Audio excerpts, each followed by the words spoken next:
తెలంగాణ రాష్ట్రంలో రైతుల బతుకులు అధ్వానంగా మారినాయి. ఇప్పటి వరకు కూడా మరి యూరియా బస్తాలు ఇవ్వకుండా మరి రైతులతో చోద్యం చూస్తా ఉన్నది. రైతుల యొక్క ఆత్మవిశ్వాసం పైన దెబ్బ కొట్టే ప్రయత్నం చేస్తా ఉన్నది ఈ యొక్క కాంగ్రెస్ ప్రభుత్వం. మరి సెంట్రల్ గవర్నమెంట్ ఎన్నో టన్నుల కొద్ది మరి యూరియా పంపించినాయన్నారు. మరి తెలంగాణ రాష్ట్ర ప్రభుత్వానికి వస్తే ఇప్పటి వరకు అసలు రైతులకే కాదు కదా, అసలు ఎక్కడ కూడా అసలు డంపింగ్ అనేది లేదు.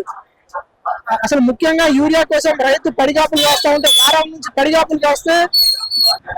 పడిగాపులు కాస్తే వాళ్ళకి ఒక యూరియా బస్తా దొరుకుతా ఉన్నది. మినిమం 5 ఎకరాలు వేసుకున్నవానికి 4 నుంచి 7 బస్తాలు అవసరం ఉంటది. ఆ 7 బస్తాలు ఏమో కానీ రైతులు ఇబ్బంది పడుతూ ఎండలో మండుతూ మరి వారి బాధగా సాధకాలు తెచ్చుకోవాల్సిన స్థానిక ఎమ్మెల్యేలు కావచ్చు కానీ, అధికార పార్టీ నాయకులు కావచ్చు కానీ, మరి అధికారులు కానీ వాళ్ళపైన చిత్తశుద్ధి లేకుండా కూడా చేస్తా ఉన్నారు. మరి రైతులు అంటే చిన్న చూపు దేనికి? మరి కాంగ్రెస్ ప్రభుత్వం వస్తే రైతులకు అండగా ఉంటది అన్నారు. మరి కాంగ్రెస్ ప్రభుత్వం వచ్చి 18 నెలలు కావస్తున్నది కానీ మరి ఇప్పటి వరకు రైతు ఇబ్బంది పడడం మరి రైతు గురించి మరి ఒక్కసారి కూడా ఆలోచన చేయట్లేదు. ఏమన్నా వారి గురించి ఏమైనా మాట్లాడాల్సి వస్తే గిట్లా మరి అసెంబ్లీలో కానీ చర్చించకుండా, మరి వాళ్ళ మధ్య కూడా చర్చించకుండా వారి జీవితాన్ని ఆగం చేస్తున్నారు. మరి రైతులపైన లాఠీ చార్జ్లు చూస్తా ఉన్నాం. మరి పోలీసులు కూడా దాడులు కూడా చేస్తున్నారు. మరి పోలీసులు నిజంగా చిత్తశుద్ధి ఉంటే మీ ఇంట్లో కూడా మరి కుటుంబ సభ్యులు ఉంటారు కదా, మరి రైతులు మరి ఇంత ఆవేశపూరితంగా ఎందుకు చేస్తా ఉన్నారని చెప్పేసి నేను మరి ఇలా ప్రభుత్వం తెలియజేస్తా ఉన్నాను. రెండోది ఏంటంటే మరి మొన్న సీఎం రేవంత్ రెడ్డి గారు ఈ రైతుల పట్ల ఒక ప్రెస్ మీట్ పెట్టిరు. ఆ ప్రెస్ మీట్ లో ఏంటంటే సెంట్రల్ గవర్నమెంట్ నుంచి ఇప్పటి వరకు మనకి ఎలాంటి యూరియా రాలేదు. ఆ యూరియా వచ్చినప్పటికీ కూడా నిజమైన రైతులకు పంచుతున్నామని అంటున్నారు. కానీ మరి అక్కడ ఇప్పటి యూరియా కేంద్రాలలో చాలా మంది రైతులు మరి వెయిట్ చేస్తా ఉన్నారు.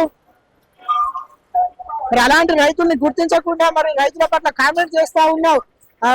రైతులంటే రైతుల జీవితాలతో రాజకీయం చేయొద్దు, రైతులు ఎక్కడ చూడాలని చెప్పేసి నేను తెలియజేస్తా ఉన్నాను. రైతు విషయంలో మీరు చిన్న చూపు చేసినట్టయితే మరి రైతులంతా ఎగబడితే మరి మీ కాంగ్రెస్ ప్రభుత్వం ఎక్కడికి ఉరుకుతాయని చెప్పేసి నేను కూడా నేను సీఎం రేవంత్ రెడ్డిని అడుగుతా ఉన్నాను. మరి రైతులు మరి అక్కడికి వెళ్ళి మరి అక్కడ ధర్నాలు రాస్తారోకోలు చేస్తా ఉంటే మరి యూరియా కావాలని చెప్పేసి కూడా వాళ్ళు అడుగుతా ఉంటే వారు నిజమైన రైతులు కాదు, కేసీఆర్ తొత్తులు అని చెప్పేసి మరి చెప్పిన ఒకరోజు ప్రెస్ మీట్ లా కబడతారు. మరి రైతులు అంటే చిన్న చూపు నీకు దేనికి? ఆ రైతులు లేకపోతే మరి నీ పాలన ఎట్లా జరుగుతుందని చెప్పేసి కూడా నేను ఈరోజు నీ ప్రభుత్వాన్ని నేను అడుగుతా ఉన్నాను. తక్షణమే స్పందించి ఆ యూరియా కొరత ఎక్కడెక్కడైతే ఎక్కువ ఉందో మరి అక్కడక్కడ మరి యూరియాను పంపించే దిశగా మరి నీ ప్రభుత్వం కావచ్చు, నీ అధికారులు కావచ్చు, ఎవరైనా మంచి నిర్ణయాన్ని తీసుకొని మరి రైతులను కాపాడే దిశగా మీరు చేయాలని చెప్పేసి నేను తెలియజేస్తా ఉన్నాను.